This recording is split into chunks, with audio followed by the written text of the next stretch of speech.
Question. Do you watch Grace and Frankie? Because I can guarantee that if you don't, not only are you missing out on a ton of just joy and laughter in your life, but you're missing out on some business advice. Now, if you have followed me online, ever seen my apartment or t-shirt collection, or have had a conversation with me that lasted longer than like 5 minutes, you know I love me a good sitcom. I mean, I really love me a good sitcom. So much so that sitcoms, pop culture, and entertainment in general have always been huge inspirations for anything that I create. A few years ago, I even started a pop culture business lesson series over on my blog talking all about how educational a good Netflix binge can be. And today I am finally bringing those pop culture business lessons to YouTube. And we are going to be talking all about what you can learn from my favorite, Grace and Frankie. It is perfect timing because season 4 is about to premiere or is premiering, but I am recording this ahead of time, so don't worry, it is totally spoiler free for season 4. Just before we get started, make sure to hit that button below to subscribe. Now, let me introduce you to Grace and Frankie.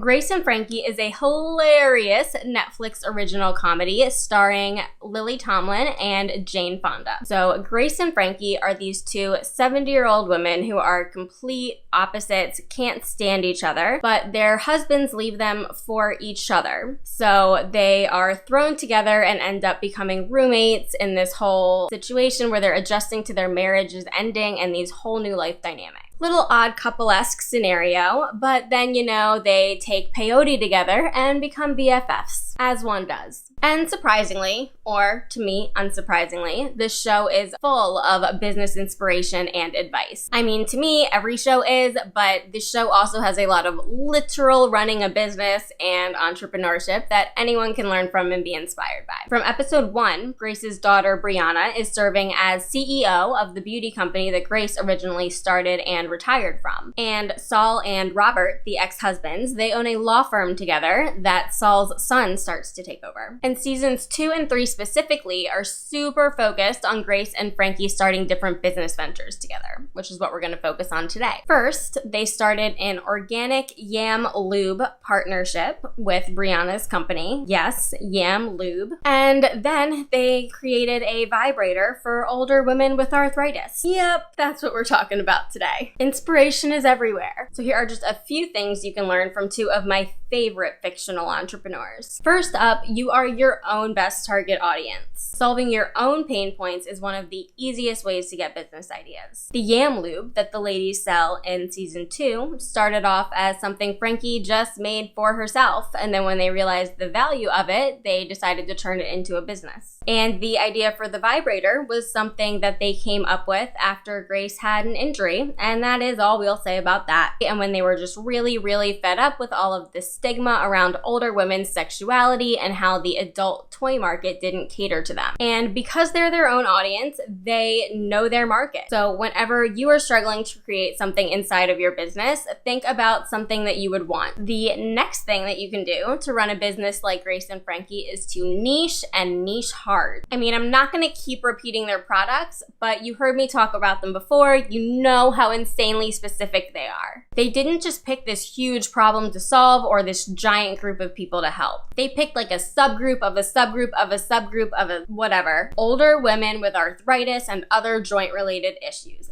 That's their audience. And they picked a very specific problem to solve with that. There's even an episode in season 3 where they're getting ready to pitch some investors, and Frankie comes up with a prototype for a new product idea that's still very niche, very related, but Grace tries to get her to focus until they get through their launch. Not wanting to focus during a launch sounds just a little bit familiar. And finally, and this is the lesson that keeps kicking my ass over and over again, following your passion is not all following your passion. For a creative business owner, or really anyone who goes off to follow their passion, it can be really jarring how much of that involves not following your passion and doing things that you have zero passion for.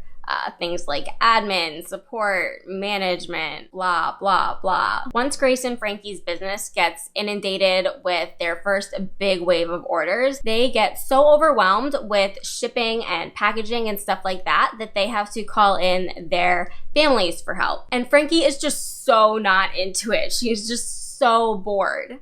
And someone even points out, like, hi, this is your dream coming to life. Why aren't you more excited? And she says, you know, I didn't think my dream coming to life would look like peeling and sticking shipping labels. She dreamt of starting a movement and leading a parade of women holding vibrators through the street, not doing chores with their ex-husbands on a Sunday. So I could talk about this for a lot longer, and Brianna deserves her own entire video to go into talking about her as a CEO. But I want to get ahead on some work right now so that I can spend my Friday afternoon watching this wonderful, wonderful, hilarious show. Before you go, don't forget to give it a thumbs up and comment below letting me know what TV shows and pieces of entertainment you get really inspired by.